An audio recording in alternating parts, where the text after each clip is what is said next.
All right. So it was nice to see you three. I've seen you.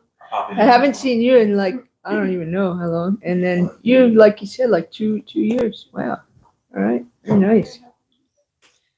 Yeah. Are you going to be here for a while? A week. Okay.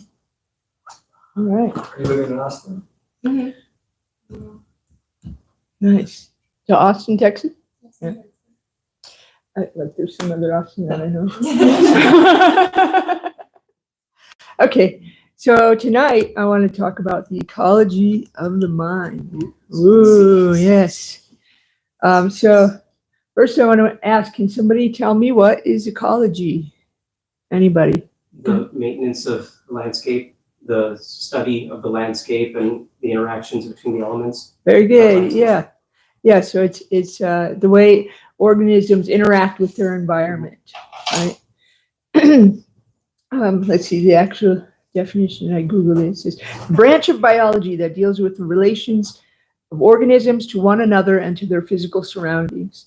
Ecology is the study of the relationship between living organisms, including humans, and their physical environment. So nowadays, there's a lot of concern for the environment, right? What is our impact on the environment? And people are so concerned with all this. We have, the polar ice caps are melting. That's causing a lot of concern. The oceans are rising because of that, which will cause massive flooding on our coastal areas. Then we have just pollution, just general pollution. I mean, that's everywhere. Everything's polluted. And we have the Great Pacific Garbage Patch, which I just Googled is 620,000 square miles. That's how big it is. And it's like plastic, just plastic and debris in the ocean. And then the big worry right now is microplastics, right? That's the big worry. Everybody's worried about that. And so there was a study done on mice where just 3 weeks of exposure to microplastics in their drinking water caused an accumulation of those microplastics in every single organ in their body, including in their brain. And then they started having dementia-type symptoms. I'm not exactly sure how one would evaluate dementia in a mouse, but I guess these guys know how to do that. So these are just some of the concerns, and I think a lot of people, when they think of ecology, they think of stuff like that, right? So in 2020, there were 65,181 environmental nonprofits that were registered with the IRS. It's a lot of nonprofits dealing with environmental concerns. But as far as I can understand, there's really none out there that are concerned with the ecology of our minds. How are we, the spirit soul inside the body, how are we relating to our mind? What is the environment of our mind like? Is it polluted? I know mine is. My mind is polluted with ignorance, with lust, all of those horrible, icky things.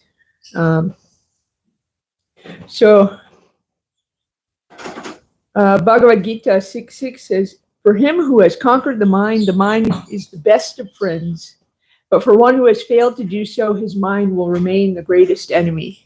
Who has experience of this? Anybody? Yeah. Right? Sometimes my mind's my best friend when, I'm having a good idea about something, or my intelligence is cooperating and everything's going well. I'm like, yeah, all right, I like this. But then other times my mind is my worst enemy, right? It's like, it's terrible when my mind's telling me, to do something that I know is bad for me, but I want to do it anyway, right? And this happens to everybody. So a little bit from the purport from that verse. The purpose of practicing eightfold yoga is to control the mind in order to make it a friend in discharging the human mission. Unless the mind is controlled, the practice of yoga for show is simply a waste of time. One who cannot control his mind lives always with the greatest enemy, and thus his life and its mission are spoiled. That's pretty big words there, that your life is spoiled if you are not able to control your mind, right? So this sounds like something pretty important. We should be able to learn how to do that. The constitutional position of the living entity is to carry out the order of the superior. As long as one's mind remains an unconquered enemy, one has to serve the dictations of lust, anger, avarice, illusion, etc. But when the mind is conquered, one voluntarily agrees to abide by the dictation of the personality of Godhead, who is situated within the heart of everyone as Paramatma. Real yoga practice entails meeting the Paramatma within the heart and then following his dictation. For one who takes to Krishna consciousness directly, perfect surrender to the dictation of the Lord follows automatically.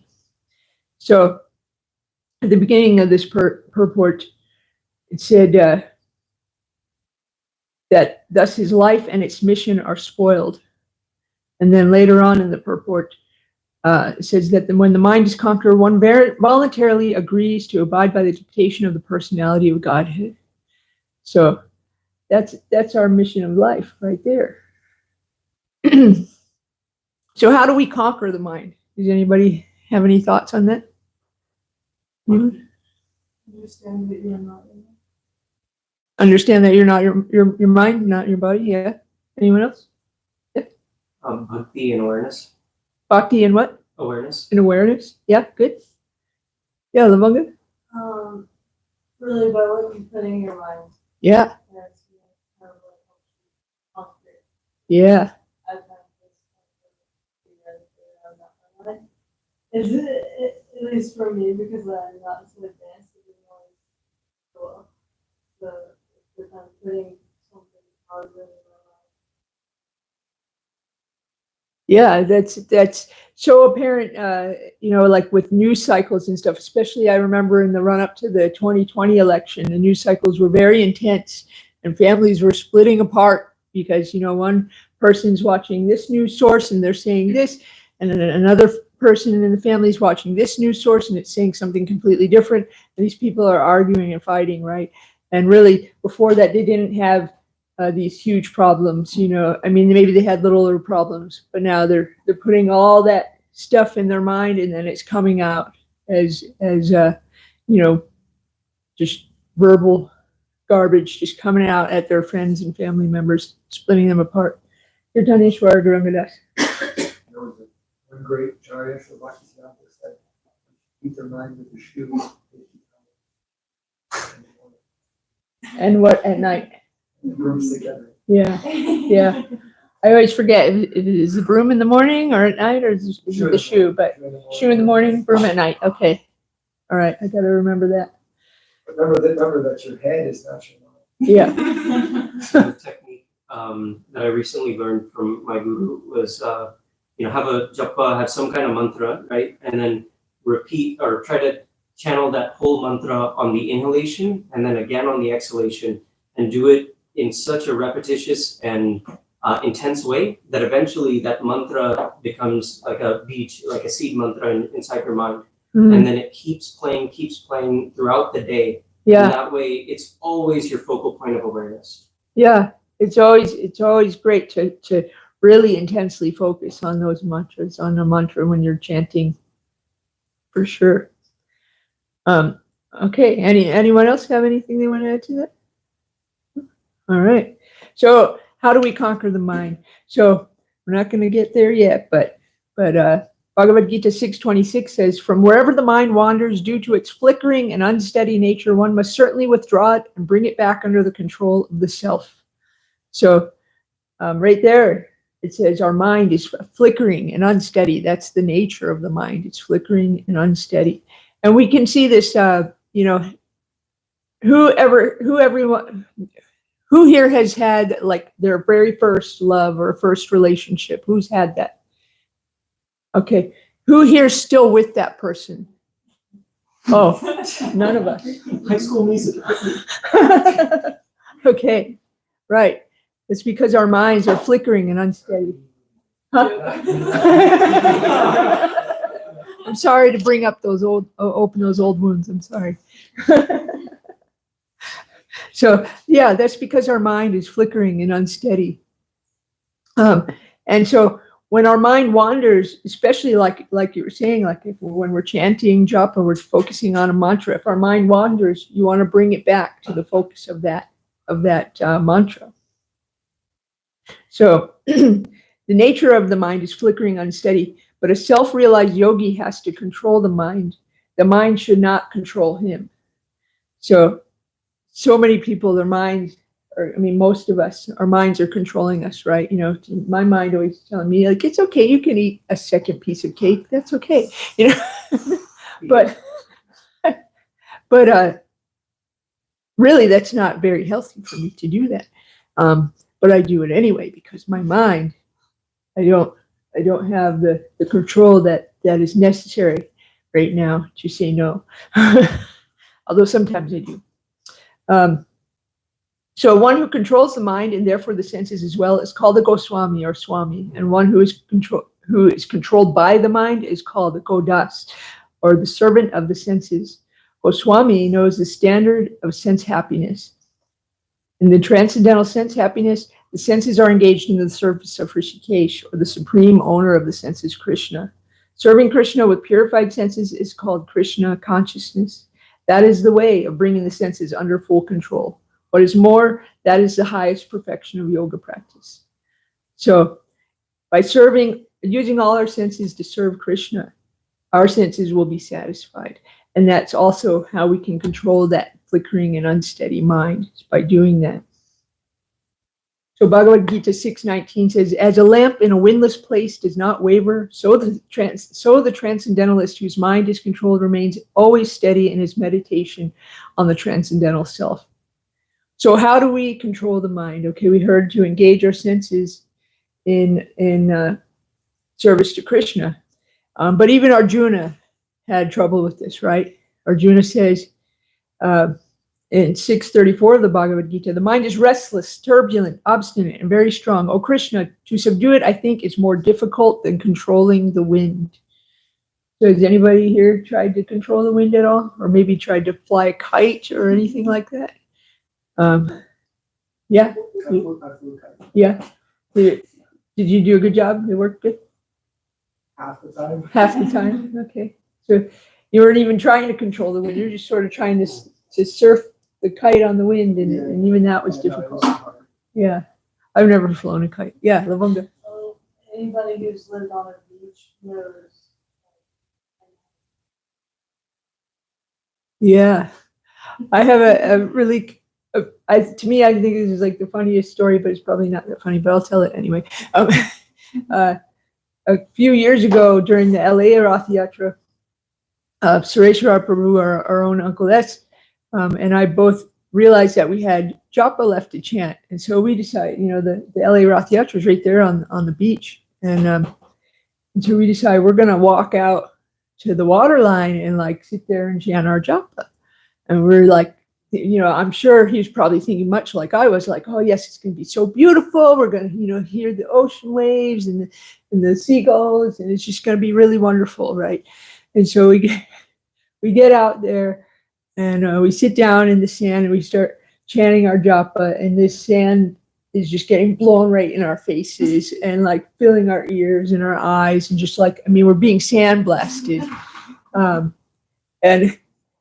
Sureshwar, he just like takes his chadar and wraps it around his head, and he's just sitting there, and I just started laughing uncontrollably, and like, my mouth is full of sand, and I'm just trying to chant, and we thought, okay, yeah, we're gonna go and enjoy this beautiful beach, but that's not what happened at all. And so I just laughed and laughed, and he just kind of mumbled in his chadar covered face, and we chanted a few rounds, and then decided to go on back to the boardwalk area, or whatever it's called, where the rest of the devotees were. So that was a big lesson about, and I remember Suresh saying too, this is the material world for you. You think we're going to enjoy, and we get a face full of sand.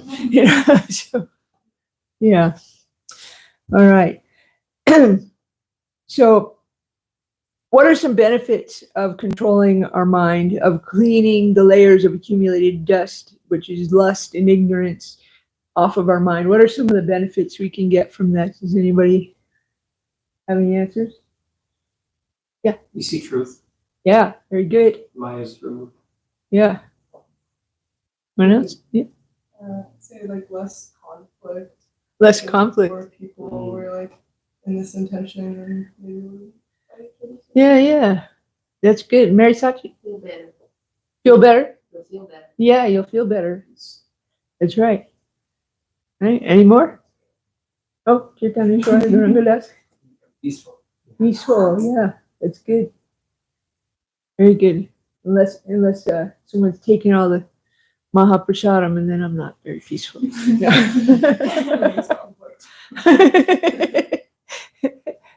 you have one, Lavanga, or no? No, but this whole class is just making me think because there's a policy, right? And I got a package of biscuits, cookies in my room. They stare me down all day. And I bet if it wasn't a Codicy, you would just be like, oh, If whatever. it wasn't a Codicy, I would just be like, whatever. But because of the Codicy, Yeah. really, It's nothing like a Codicy to make me say, oh man, those beans sure look good, you know? Vegan Sprouts chocolate chip cookies. Yeah. oh, you know they're good too. Yeah. All right. So some of the benefits are that we're not ruled by our emotions. So think about like crimes of passion, right? Those are horrible. Like people like they come home, they see their spouse or their mate with somebody else, and then they like just get enraged and they kill somebody, right? And like it's someone not being in control of their emotions. They're being ruled by their emotions, or to a lesser extent, just like being a jerk, right? You know, like say you're having some kind of a emotional feelings, and then someone comes by and you just treat them like crap. You just tell them, you just complete jerk for no reason. Like I have that problem a lot. And or also like hurting our loved ones. This is another one. You can hurt your loved ones by cheating on them because you get carried away. Like, oh, this other person, they're so wonderful. I want to be with them.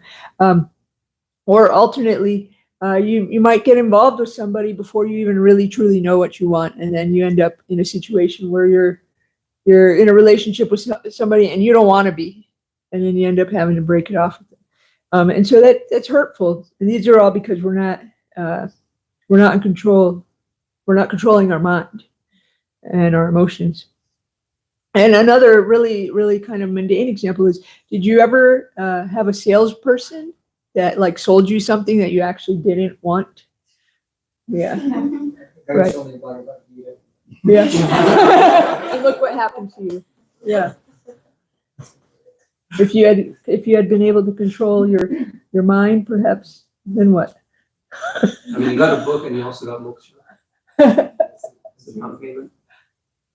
I want moksha, I want to be Maya. All right. Question: what happens when you're on the receiving end of that ignorance and volatile emotion, and you see the games being played? Yeah. I guess recently I've been on the receiving end of that by someone I used to trust, and I noticed that going to their level now, I'm aware of the subtle shift of ignorance and the emotions that I don't want associated with that. Yeah. Leaves my peace totally aside. So what strategies can we implement? Yeah, I mean, I think it's just important to realize that everybody is having their own battle with controlling their mind, and some people are more successful than others at doing that. And if someone's really disturbing your peace of mind and playing with your emotions and stuff like that, then it might be best to sort of withdraw from that friendship for a little bit. That doesn't mean that you can't still care about that person and still even associate with them, but maybe just try to withdraw a little bit so you're not as invested in that relationship, which can be difficult to do. But you just gotta try to do the best you can with that. Yeah. All right. So most importantly, one of the benefits of controlling our mind is that we can realize we're not this body. We're not this country, this religion, this gender, this race. And we realize our eternal position, our constitutional position as servant of Krishna. And that's self-realization. That's enlightenment right there. So that's the greatest benefit. And we can see that we're a servant of Krishna. So how do we do it? How do we do that? So Bhagavad Gita 6:35, Lord says, Lord Sri Krishna said, O mighty armed son of Kunti, it is undoubtedly very difficult to curb the restless mind, but it is possible by suitable practice and by detachment. And so those of you that have been to my Bhagavad Gita class this week, we literally just finished this verse. And so by suitable practice and detachment. So a suitable practice would be like, we call that sadhana, like where we do something every day to help our spiritual life, right? For those of us that live here in the temple, we get up early, we bathe, we go to Mangalarti, we do the whole morning program, we go to Bhagavatam class, we chant our japa, and we do that every day. And it really does help curb the restless mind. And also by detachment, there's no reason to be so involved in certain things. Like a good example would be like, living in the temple, there's all sorts of, gossip that can be going around. And you want to sort of just stay detached from that because it's going to disturb your mind and disturb your peace. And there's nothing good. It's not going to help you. It's not going to help you progress at all. It's not going to help you get to know Krishna any better. In fact, it's going to hinder you. And so the ultimate way of how we do this is said in the Chaitanya Charitamrita, which, if you know this verse, you can say it along with me. Harinama, Harinama, Harinama, Eva Kevalam, Klau, Nasteva, Nasteva, Nasteva, Gatiranyata. In this age of quarrel and hypocrisy, the only means of deliverance is the chanting of the holy names of the Lord. There is no other way, there is no other way, there is no other way. So this is the transcendental sound vibration, is chanting of the Hare Krishna mantra. And we were just doing that very nicely. So Srila Prabhupada has said so much about the transcendental sound vibration of Sankirtan. So this is from a lecture he gave in 1966. The Sankirtan just now we have performed, its vibration of the transcendental sound. This will help us in clearing the dust which we have accumulated on the surface of our mind. The whole thing is misunderstanding. We as pure soul, pure consciousness, naturally we are aloof from material contamination. But due to our long association with this material atmosphere, we have accumulated a great thick layer of dust on the mind. So as soon as the dust is cleared off, then we can see ourselves, what we are. So there we are. Once we clear that dust away, we can see our constitutional position and we can see who we are. I'm not Lalita Priya from Arizona. I'm an eternal spirit soul. I'm an eternal servant of Krishna. This is from another talk, another lecture that I gave. Just like the roaring of a lion drives away the big elephants from the forest, whenever there is a roaring of a lion, even the big animals like elephants, they go away. Similarly, this vibration of transcendental sound will cleanse the elephants of dirtiness in the mind. We have accumulated dirtiness in our mind after many, many births, and that is a huge garbage. So this transcendental sound is just like the roaring of a lion, and it will clear all the garbages accumulated. So amazing. All right. And then this is a letter to one of his disciples that Srila Prabhupada wrote.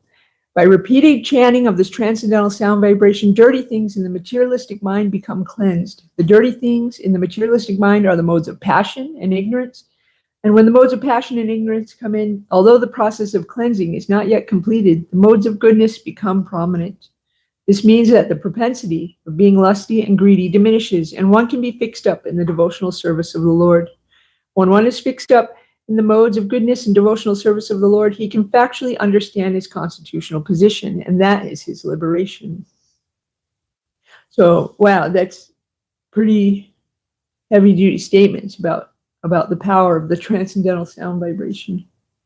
So in the past, Brahmins, they used to use the power of sound in the form of mantras to do all sorts of things, like they could light fires, they could give life, new life to an old animal, and many other things that are impossible for us to do today, because we don't know the proper rituals, we don't know the proper mantras, we don't know how to say them, and we don't have the qualification to use them.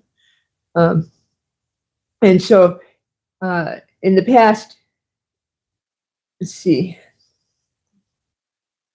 I'm going to skip over this a little bit. Okay, so let's talk about the power of sound vibration. So like think about watching a movie and the soundtrack that you hear, right, that can make you feel like happy or scared or sad or tense. And if you watch a movie without the sound, it's just not quite the same, right? Because it doesn't have that music or those sound effects to help you feel these things, right? Piano music in a horror movie. Huh? The piano music in a horror Yeah, yeah, exactly. And then you feel it's like creepy. Like if you just, I mean, you can just hear that music and nothing is going on, like nothing creepy at all is going on, and you're like, what's going to happen, you know? And that's just because that's how powerful sound vibration is. So I grew up in the 1990s, and I remember there was this huge controversy surrounding the use of the parental advisory explicit content sticker that they would put on albums, on CDs, or on cassette tapes. Then, does anybody remember those stickers? Right, yeah. So in the 90s, when they started doing that, it was because people were concerned that the music was going to degrade the children, that the music had such bad concepts and lyrics and things in it, that it was going to corrupt the minds of young children and older children too. And so there were so many trials about it. I remember like these trials being aired on TV, and there's people up in arms about censorship. And I remember at the time, you know, I was a preteen or early teenager and thinking like, yeah, that it was really dumb, you know, like that we shouldn't be censored, you know, we should have the right to listen to all the explicit stuff we want to. And I just thought it was kind of ridiculous that you know, listening to this stuff would somehow degrade people. But now that I'm a little bit older, I kind of realized that it's true. It does. It does. You know, garbage in, garbage out. You put these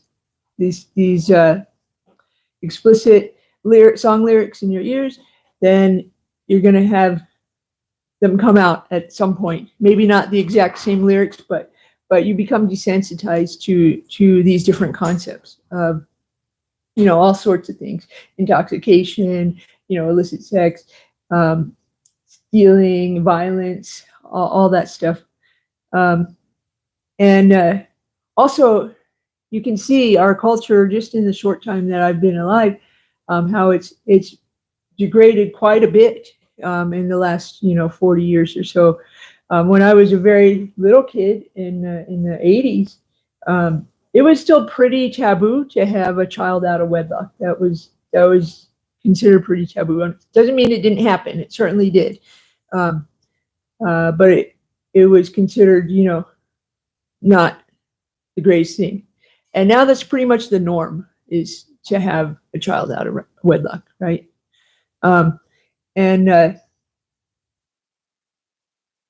You know, it's just our society has become degraded more and more by violent movies, violent music, violent games, and also all those things with illicit sex too. It's become pretty normalized in the media to have affairs, to have children out of wedlock, to see violence as entertainment. I mean, I guess it's not anything new. The ancient Romans certainly did that to a much greater degree than we do. But these are all things that really are degrading our minds and making us feel like these things are normal. And so you really need to be careful about what you're putting in your mind. What you're consuming, you really should put some thought and intention into that. Because just like association is one of the main ways that that's why Srila Prabhupada made ISKCON, was so that devotees could associate with one another, because association is so important to our spiritual life. Well, when we're listening to music or watching TV or watching movies, that we're also associating.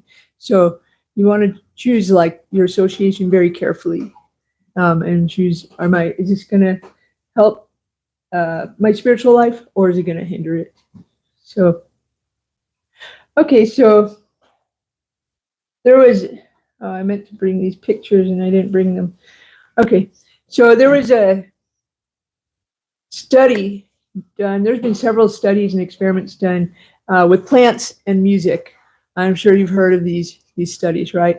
Where people will play music they'll get two of the same plants, keep them under the same exact conditions, and play different kinds of music to them. And some music causes the plants to grow towards the speaker, and at times even grow around the speaker, and start thriving. And other kinds of music will cause the plant to grow away from the speaker, or even start wilting and dying.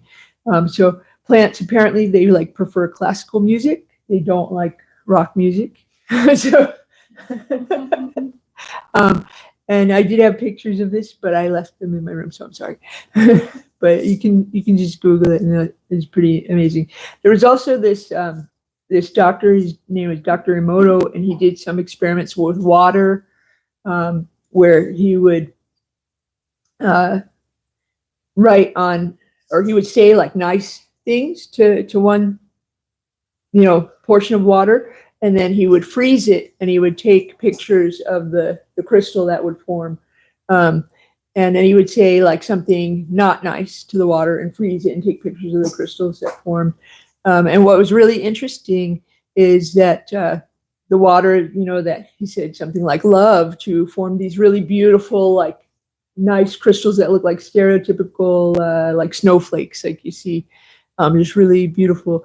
But the ones that he said something like hate to, or you fool, was one. They didn't form these beautiful crystalline structures. They kind of just formed these weird asymmetrical kind of blobby structures. And this also worked with prayer. There was some polluted water that he took, and he took some of the polluted water and he froze it right away, and it formed that kind of asymmetrical blobby structure. And the other polluted water, he prayed over it first, and it became the nice crystalline structure. So it's really amazing study. And then he did it again with rice, because he figured it'd be easier for people to see rice than having to get a microscope and look at the frozen structure of the water. And so with rice, he did one jar with rice, cooked rice in it, and it said, well, you got it, good job. There's one in my room, you can I tried to get him out, but he's staying. So anyway, so one jar of rice, it said love on it. One jar of rice said hate on it, and one jar of rice said nothing. And it was actually the one that said nothing that did the worst. The jar that said love on it, the rice, not much happened to it. It just kind of, it was just old rice, but it didn't get moldy or anything like that. The jar that said hate on it, the rice kind of turned a little bit gross and got a little bit of mold on it. But the jar that said nothing on it, it was the worst. And it had like all this mold and it was just totally like decomposing. It was really gross. And so and this has been repeated. And the conclusion there was that basically, like as many people have heard with children, you know, like they'll say like a child's acting out, right? Because they want attention, right? Because bad attention is better than no attention at all, right? You know, and so that was the conclusion of this experiment with rice. And then there was one other experiment I read about yesterday. It was these kids, and they used plants, and it was a whole classroom. They had 2 identical plants, put them on, you know, gave them the same care, same windowsill and everything, except for one plant they would say nice things to, like, oh, you're such a pretty plant, and oh, aren't you nice? And this other plant, they would bully it and say mean things to it. And they did a news program about this and everything. It was really interesting. And the teacher saying, like, almost immediately, the plant that they were bullying was started to wilt and was dying, whereas the plant that they were being nice to, you know, was thriving and growing. And so, if we, you know, if that's happening to plants and water and to rice, so what is the effect of bullying or harsh words on ourselves and on the children? And I mean, it's pretty powerful. So now that we know how powerful that sound can be, what are the scriptures say about this, right? So I'm actually going to quote from the Bible first. So the Bible says in John 1:1, in the beginning was the Word, and the Word was with God, and the Word was God, right? So the Bhagavad Gita says something very similar. Bhagavad Gita 7:8 says, O son of Kunti, I am the taste of water, the light of the sun and moon, the syllable Om in the Vedic mantras. I am the sound in ether and the ability in man. So in both of those scriptures, God is saying, Krishna is saying that he is sound, that he is sound. So this is a letter from Srila Prabhupada to one of his disciples. He says, regarding Omkar, you may know that Om is the impersonal sound form of Krishna. Those who are unable to utter immediately the sweet name of Krishna, they are recommended to chant Om, just like a child is taught to make a particular type of sound, and thus he learns the name of father, mother, and other relatives. That is the beginning. So in the beginning, Om is the right vibration of transcendental sound, and the meaning is to address the Supreme Lord. Our business is directly with the Supreme Lord. Impersonal feature of the Lord is just like the illumination of a lamp. The lamp is the more important thing. You will gradually understand all these features of the Absolute if you read Bhagavad Gita and adhere to the regulative principles. So, chanting clears the dust and clears the mind and allows us to see the truth that we wouldn't otherwise see. So we can see Krishna. All right, so I'm going to tell a little story about Krishna and the wives of the Brahmanas. I don't know how many of you know this story, but it's a really great story to sort of illustrate about, you know, being able to, you might be doing what you think is all the right things and still not be able to see Krishna when he's right in front of you, right? So Krishna and the cowherd boys, they're in the forest one day and they're just, you know, doing what they do, running around, playing with the cows, all that stuff. And so the boys, they get hungry and they tell Krishna, they say, look, we're hungry, you know, can you help us out? And so he told them, why don't you go to the Brahmanas and ask them if they can give you guys something to eat for all of us? And the Brahmanas were doing a sacrifice at that time to get elevated to the heavenly planets. And so they had all this beautiful, like, food, all this wonderful, amazing food for this sacrifice. And Krishna told them, though, that these brahmanas are not Vaishnavas, okay? So they don't have any taste for chanting the holy names of the Lord. So it's best not to ask for charity in my name from them. Why don't you tell them that it's for Balaram? So because Balaram is a Kshatriya, and I'm considered just a Vaishya, you know. And so the Brahmanas, you know, they're like the highest class. And then there's the Kshatriyas, then there's the Vaishyas, and then the Sudras. And so generally the Brahmanas, they take charity. They don't really give charity to the lower classes. But Krishna thought, well, maybe they'd rather feed a Kshatriya than a Vaishya. So why don't you tell them that, you know, it's for Balaram? So the boys go, and they go to the Brahmanas, and they start explaining to them, you know, like all the ways of, you know, all the ins and outs of why it would be proper for them to, you know, donate some food to them.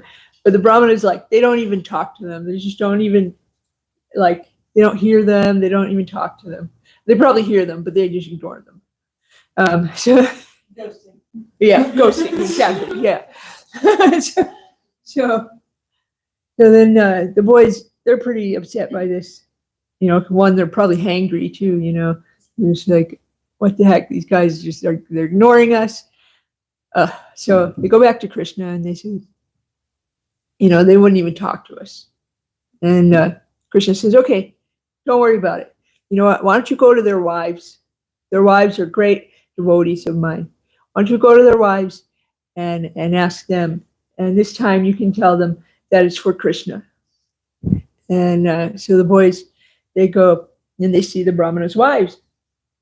And they have, you know, they're also helping prepare for this sacrifice. So there's all these delicious preparations everywhere.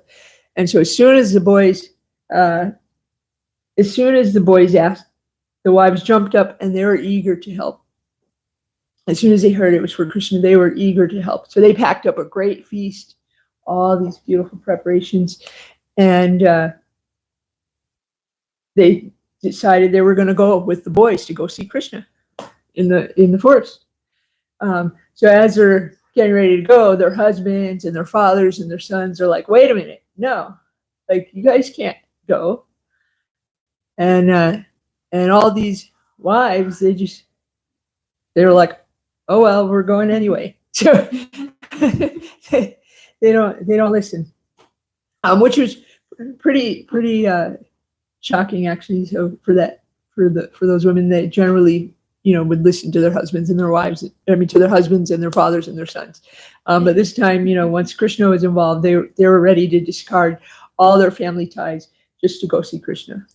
So they run out with their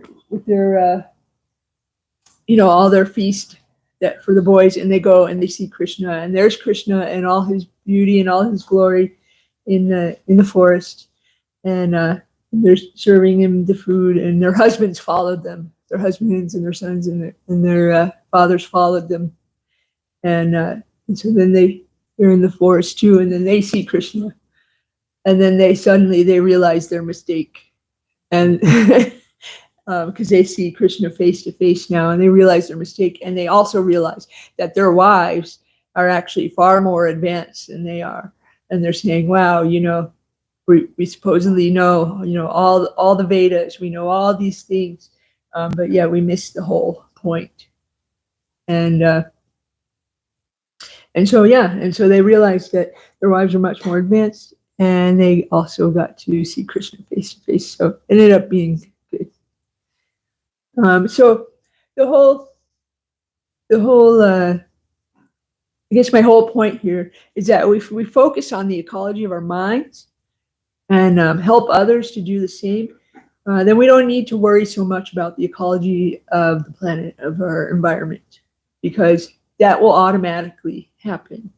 You know, as we purify our minds and we help others to purify their minds, then it's not going to be very easy for people to keep polluting the earth, because they're going to realize that they're part and parcel of Krishna, and so are you, and so is that, you know, that cat over there, and that dog over there, and that tree, and it's much more difficult than to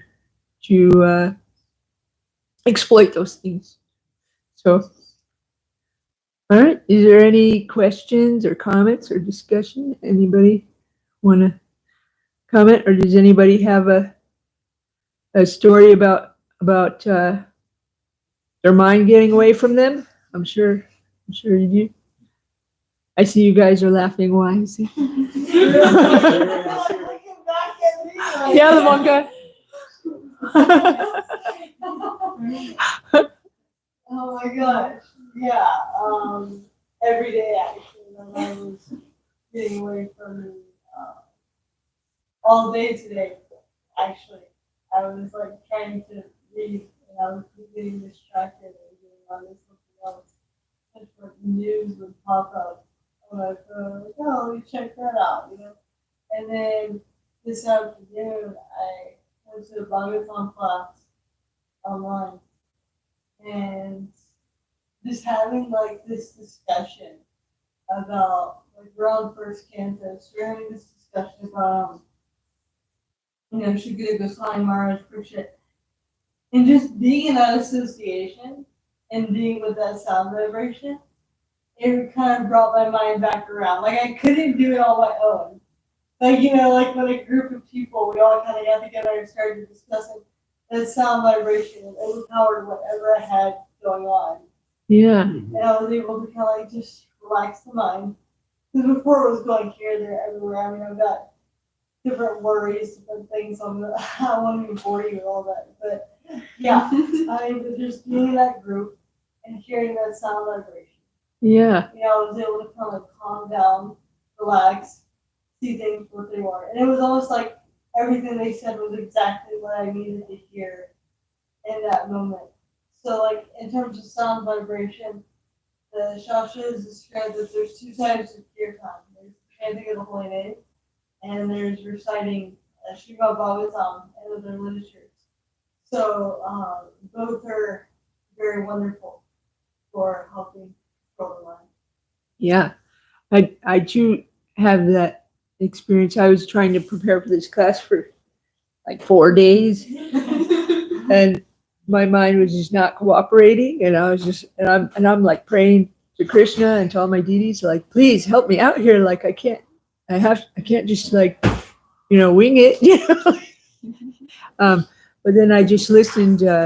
I started listening to Chaitanya Bhagavat and the Pastimes of Lord Chaitanya every day, and it really helped calm my mind. And then I was listening to them intermittently while I was preparing, and then I would try to take a break and I'd listen to a story, and it really helped. So, all right. So, does anybody else have any questions or any stories or? I had a comment. I'm really grateful for this class because I feel like this has kind of been on my mind a lot. Like, our present society, like, I've noticed in media, they often, like, a lot of people will get guilt tripped. Yeah. If they're not overly concerned with what's going on in the world now. Yeah. And, like, nobody wants to be seen as ignorant.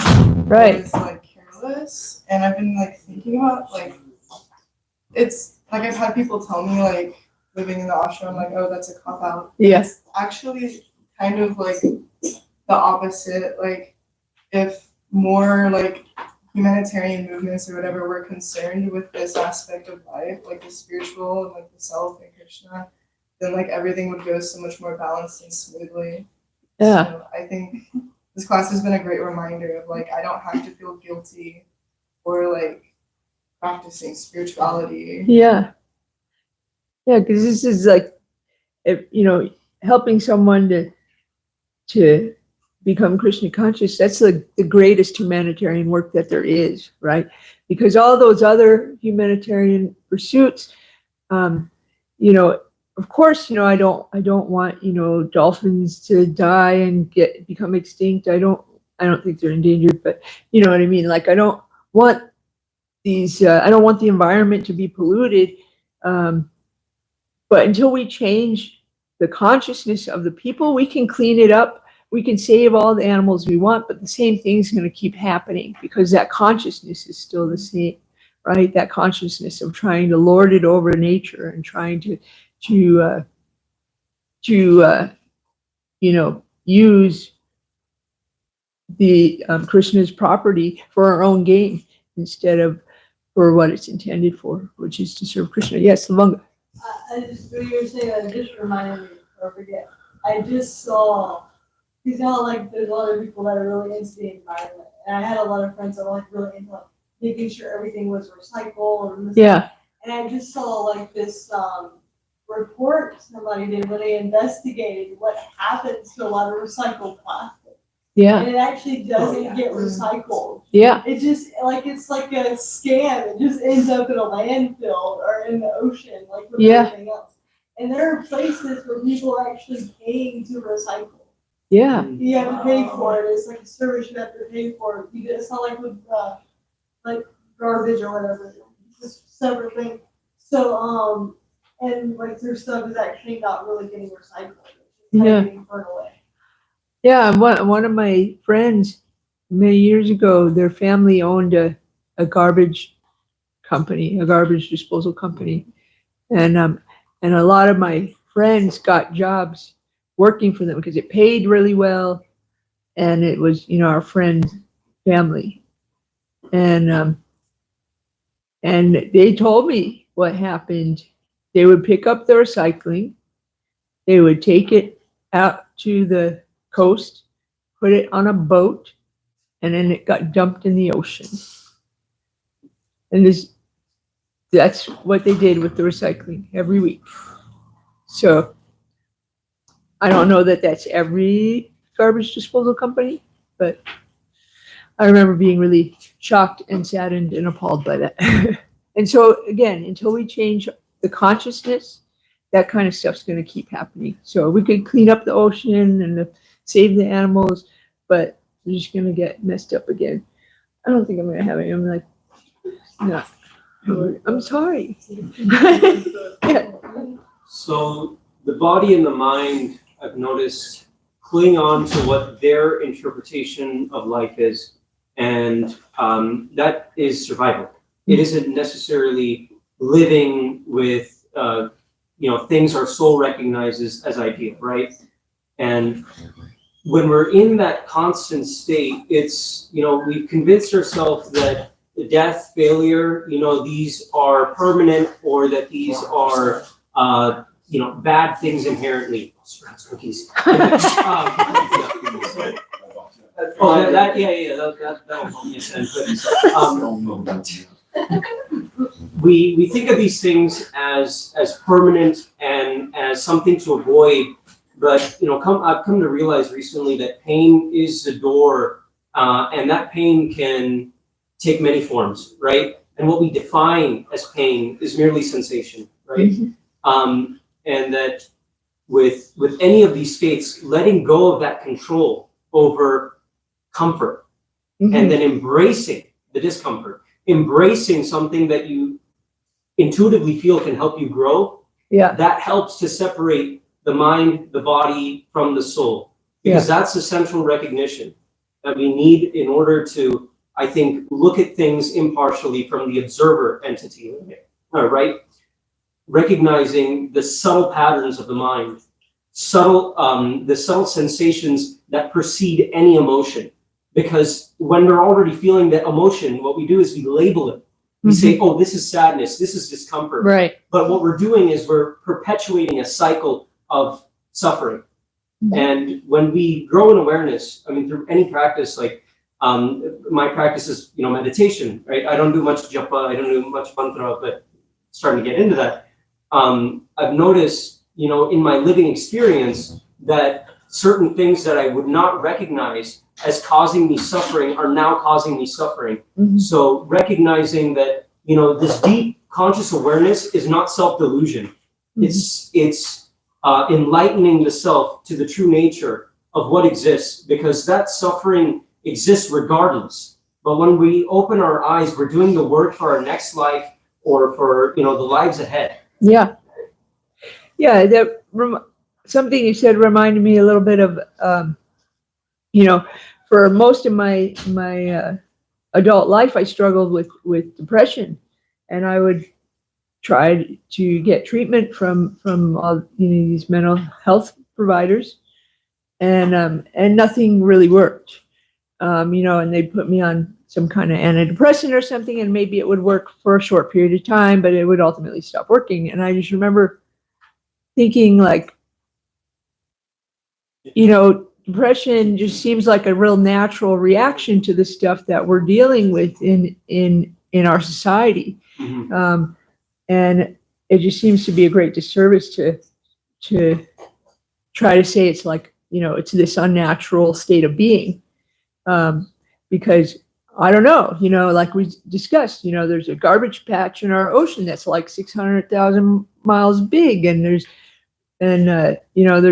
all kinds of, like, my neighbors are suffering. I'm suffering. Like, what? I always felt like, maybe if you're not depressed, that seems a little abnormal, right? Like, and so I remember, like, one of the last times I went, they asked me, is your medication helping? And I said, not really. I said, is it going to change the state of the world? And they said, oh, well, no. And then they were like, that's a very insightful thought. And I just remember thinking, not really. And so yeah, that pain that we have, there's value to be had into just experiencing it, rather than trying to get rid of it in some way. There's usually a reason for it. So, and any other questions or comments? All right, we'll just end there. Enjoy your prasadam. Thank you.